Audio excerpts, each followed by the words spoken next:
The next bill we have is House File 3512. Representative Hansen, your State Fair Transportation Plan. If you can please move your bill. Thank you, Madam Chair, and I'd move House File 3512 be re-referred to the Transportation Committee. All right, to the bill, Representative Hansen. Thank you, Madam Chair and members. The Minnesota State Fair is a very popular institution for the state of Minnesota.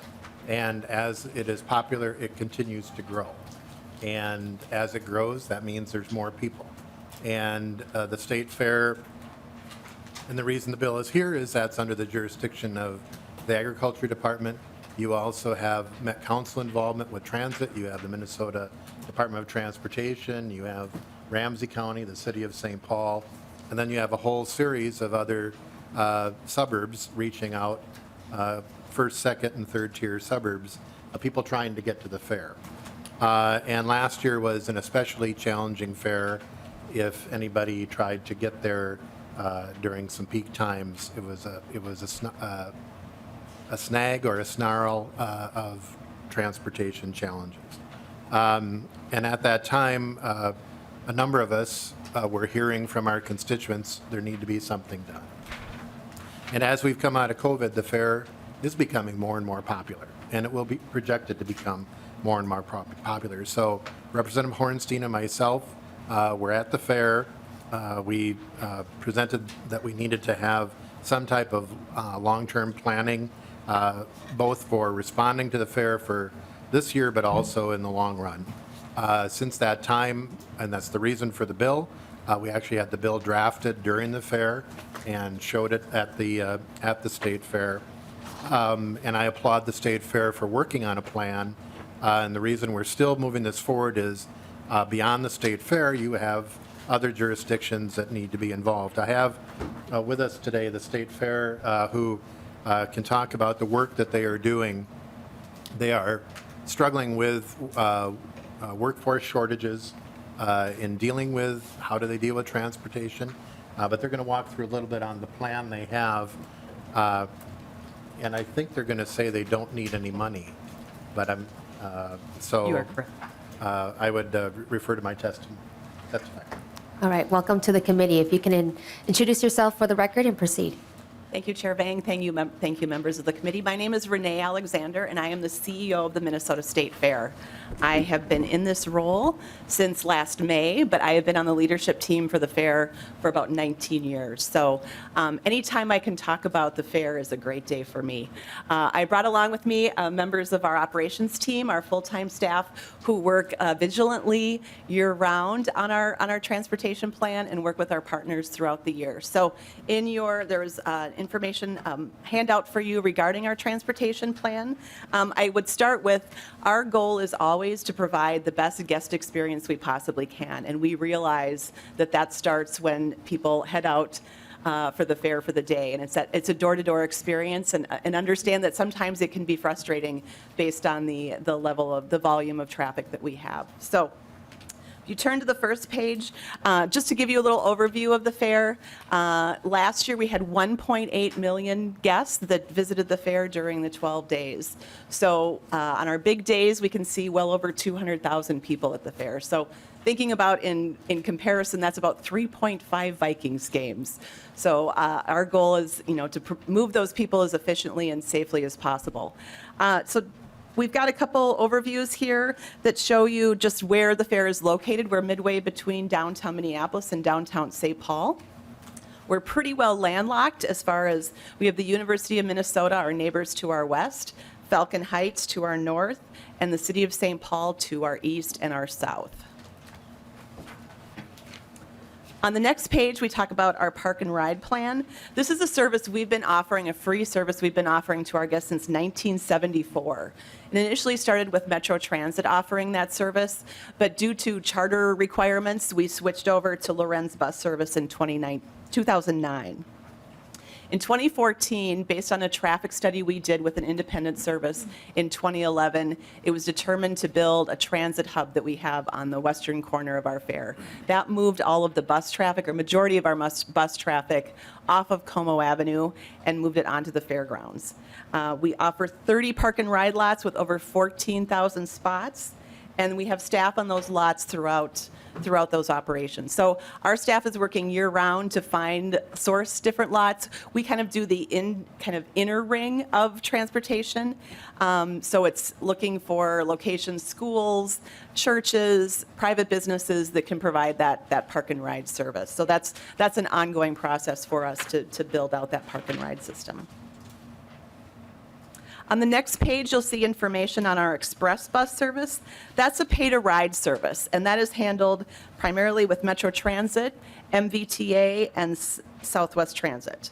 In 2021, Metro Transit was struggling with driver shortages, so while we had 9 lots in 2019, we went down to 3 lots in 2021. Last year, we increased to 4 lots. So we're seeing the increases there, drivers are coming back. But that has been one of the biggest challenges as it relates to, they provide that kind of that second ring service. So having the about 50% less lots has certainly compounded the issue that we have as people try and come closer to the fair to park. We also have a Metro Mobility service, which provides accessible drop-off locations on the south and north end of the fairgrounds.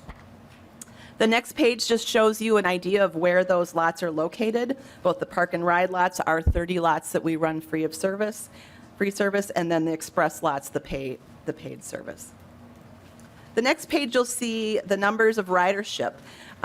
This past year in 2023, our ridership, so that's total number of rides. So you split that in half.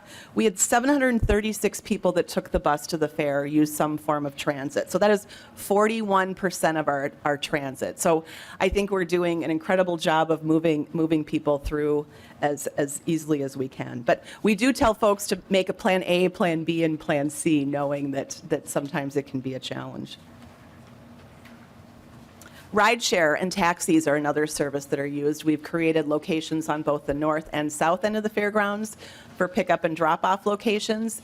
We geofence the fairgrounds to get those locations to the drivers, but as we all know, it's an independent contractor situation, so that doesn't always happen that they get dropped off at their exact locations. Bicycles and motorcycles. We have increased our bike lot usage. We have capacity for over 1,000 bikes during the fair at 3 locations. With our the transit way that runs to our kind of to our south and between the University of Minnesota and the fair, that's used. Como Avenue was redone a few years ago that provide additional bike lanes. So we're seeing more bike traffic coming to the fair, which relieves a lot of the pressure on the arteries around us. Motorcycles, we're seeing a decrease in numbers, and we're not exactly sure why, but we have 200 spots for motorcycles. On-site parking. We have 5,000 parking spots, and that includes over 800 accessible parking spaces, which is well above the required limit. We also have to make sure our employees have a place to park. Backstock trailers for all of our vendors, our food and beverage vendors. So there's a whole network that's happening that relates to getting access for others other than our guests, just to put the fair on. And then finally, it's our neighborhood. We couldn't do it without the neighborhood parking. We work closely with Como Park to our east. There are residents and businesses that sell parking during the fair, and it's a nice little source of revenue for them. We work closely with those neighborhood groups to make sure that we provide extra security, we pick up garbage in the neighborhood. So our goal is really to be a good neighbor, not just a big neighbor. We know that it can be disruptive for our neighbors during those 12 days, so we do the best we can to create a good experience for them as well. I think one of the biggest challenges we had last year, in addition to seeing a decrease in those number of Metro Transit lots from pre-pandemic levels, is construction. There was construction happening on Cleveland Avenue, which is our main artery to the west, and also on Larpenter Avenue to the north. So that helped compound some of the issues as well. We try and do a lot of messaging as we can through our website and letting people know when lots are closed and direct them to other areas. But it's and I will also say we've had several large scale events that have reached out to us to ask us about our transportation plan. So It's something that we're proud of. It's something we know that we will never arrive, that we will continue to improve. And as Representative Hansen here, we are not looking for any appropriations. We'll continue to strengthen our relationships with, we have great relationship with Metro Transit, St. Paul Police Department that handles the traffic around the fairgrounds, and plenty of other partners that help make the transportation plan work. Thank you, CEO Renee. Discussion to the bill, Representative Nelson. Chair Vang and Chair Hansen, thank you for this, the plan here, the request for the plan or whatever, updating it. And, I think kind of nationwide, Minnesota State Fair is kind of the state fair to go. I remember when I graduated high school, I moved down to Kansas, and the state fair was going on. So I'm like, all right, I got to go to the Kansas State Fair. Not to speak ill against Kansas, but I was disappointed to find out that not everything is like the Minnesota State Fair. But it is the park and ride that has really kind of been a big help in alleviating a lot of the pressure directly around the fair. And one of the things I'm wondering, is there a bus services, for like park and ride that would be close to the light rail, just help, because one of the issues of park and ride, that parking lot fills up, and then, some of the people will park in the neighborhoods, which get those, the neighborhoods upset with it. And I'm just wondering, is there any park and ride that could, service a light rail stop, which would then, be a bigger artery that would, be able to go out? Renee? Chair Vang, Representative Nelson. Yeah, I mean, that's something we can certainly look at. I think the challenge is finding a lot that's close and that has the capacity that we need, that's near a light rail stop. So that's where we really struggle with finding a place that has the parking spots that we need to make an impact. Representative Hansen. Thank you, Madam Chair. And, often we debate bills here, that probably will not become law or will become law. I think this is an example of a bill that, because we started this last year, we've had conversations, and it's making a difference. One of the things, as we've talked about this during the interim, is we looked across the street at the Sears parking lot, and there's a lot of state employees that will be going out to the fair. They have jobs to do at the fair. Maybe there's a way of having that as a park and ride for the state employees, so we have space that we could maybe use within the state system. And then when you look at, I think going through CEO Alexander's topics here, when you went from 9 hubs down to 3 and 5, particularly throughout those exterior ring suburbs, that has a huge impact. And that doesn't mean we build a facility at each place, but looking for areas where we can use existing infrastructure. We know the fair comes every year. And I think the fair's done a good job here of developing a plan, during the interim. But we do have all these other entities, and how do we actually make sure they're coordinating? And that's why it's going to transportation, to continue that discussion and have it out in the open, in committee, so we can, because I think everybody loves the fair, but they don't love getting stuck in traffic or, walking a long way. And it's also challenging. If you've spent a long day at the fair, you're pretty tired at the end. And how do you, now I've got to get home. Representative Nelson. So yeah, thank you for that. And as we also look at the logistics and talking about being tired, and we think of vendors, I think of 4-H, and those that are whether it's a livestock project or something like that. And I think that's one thing that I've heard. My oldest daughter had the opportunity to be able to take her steer to the state fair, and it was a great experience. But it was also, the load in and load out. And so I'm hopeful that in this plan, we can also look at, really the vendors and the exhibitors that are able to, it's a challenge, whether it's 4-H or open class or FFA. It's, being able to look at that as well, and not just the attendees, but the exhibitors as well. Chair CEO Vang, Renee. Representative Nelson, that is something we also are always looking at. That changeover is definitely a challenge, especially from 4-H to open class. So the trailers have gotten bigger. There's more animals, the campers, and everything else that goes along with it. So that Sunday's a tough day for our team as we do those changeovers. But we've looked at timing and how we can do that to streamline that process as much as possible. But it's an important part of what we do. Thank you. Representative Ream. Thank you, Madam Chair and others. I was one of the unfortunate people that went to the State Fair last year and had a really difficult time finding a parking space. I ended up going to the fair on a bus via Southwest Transit, and that was amazing. And, a lot of people in my area, in the Chanhassen-Chask area, Eden Prairie area, we use Southwest Transit, and the buses are full, and they run regularly. So if we could replicate that in other areas, I think that would be really well received. There were really no complaints for Southwest Transit other than, we just want them to do it more. They do it for other events like Vikings games and stuff like that. And when the light rail transit does come out to Eden Prairie, people will be able to park there, and it's a great spot. I think it's going to be really busy, and it's always really busy during the State Fair. But it's an excellent way for people to learn about public transit too. People who would normally not consider riding on a bus come out and ride Southwest Transit, and they love it. So thank you for bringing our attention to this, and I appreciate seeing this legislation here. Representative Tapke.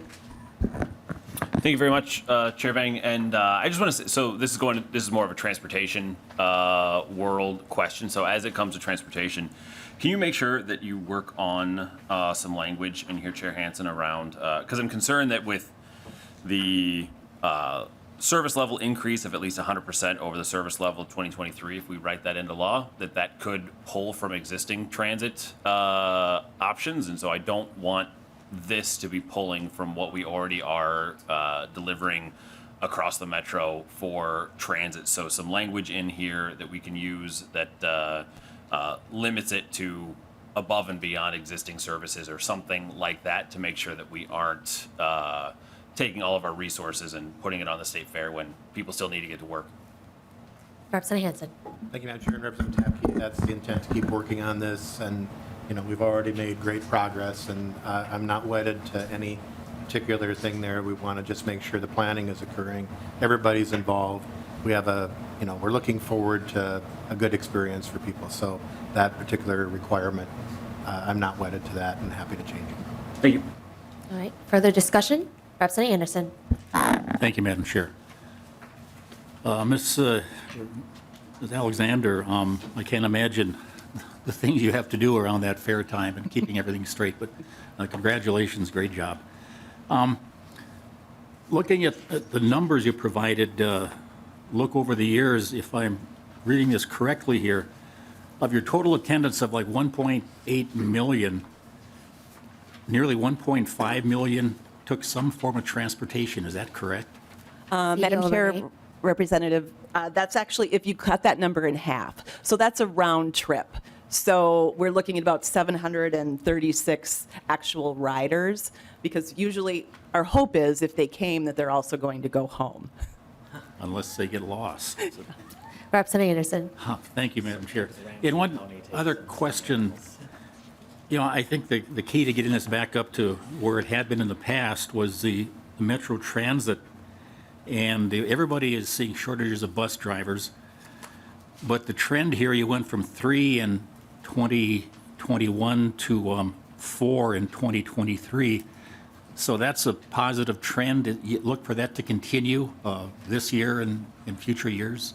CEO Renee. Thank you, Madam Chair. Representative Anderson, yes, we would welcome Metro Transit to come back at full strength. If they could be back to 9 lots, that would be great for us. It's based on what their availability is and what they're able to do. Representative Cha. Thank you for coming down here, and I know the fairs are important to all communities, but I didn't hear you touch on, children with special needs and, accessibility for disability. Can you touch on that a little bit about how we're going to improve that and your plan for that? CEO Renee. Thank you, Madam Chair and Representative Cha. So our accessibility, the number of the actual spaces that we have on the grounds is well above the number that we need. So I believe we're around 110 that are required, and we're at 800 spots. We also have a lot on Oscar Johnson Arena that is an accessible lot that's a shuttle too as well. So we're always trying to make sure that we've got as much room as we can for accessible needs. Representative Cha. Yeah, just a lot of the times I have these conversations, it's mostly around senior accessibility, and then families with special needs. They're the ones having difficult access to, large event venues like this. So please keep that in mind. Thank you. All right, further discussion. Seeing none, closing remarks, Representative Hansen? Thank you, Madam Chair and members. Thank you for hearing the bill. We'll continue these conversations. I saw Met Council nodding up in the audience, so we will be working on this and trying to make sure we've got a good product for Minnesota. All right, thank you. And with that, Representative Hansen renews his motion for House File 3512 be referred to the Transportation Committee. All those in favor? Say aye. Aye. Those opposed say no. The ayes have it. The motion prevails. House File 3512 is referred to the Transportation Committee.